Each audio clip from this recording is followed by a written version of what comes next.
કચ્છના ભુજ તાલુકાના દદ્ધર સાધારા રોડ પર પુલિયા માટે ખોદેલ ખાડામાં કોન્ટ્રાક્ટરની બેદરકારીને કારણે એક જ પરિવારના 3 લોકોએ જીવ ગુમાવ્યો છે।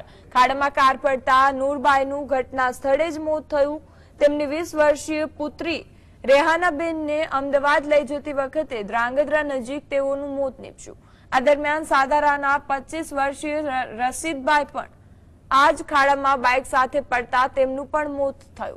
कॉन्ट्राक्टरे कोई ज बेरिकेड के साइन बोर्ड न लगावता आ अकस्मात सर्जायो। घटनाना 4 दिवस पछी पण कोई ज कार्यवाही न थता ग्रामजनोए कलेक्टर कचेरी में रजूआत करी मानव वध सहितनी कलमों हेठळ कार्यवाहीनी मांग करी छे।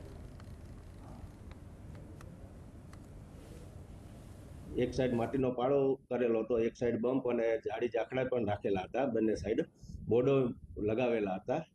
पण हवे बनवाकाळ बन्युं हशे के रोड सारो बन्यो छे એટલે ગાડીની સ્પીડ પણ હશે વધારે અને કંટ્રોલ કદાચ ના થઈ શક્યો હોય એવું પણ બને કે કોઈ ક્રોસ લાઈન ન દોરવાથી અને તંત્રની બેદરકારી અને કન્સ્ટ્રક્શનની બેદરકારીથી કોઈ પણ વસ્તુ ન મૂકવાથી મારો જે ગંભીર એક્સિડન્ટ થયેલ છે।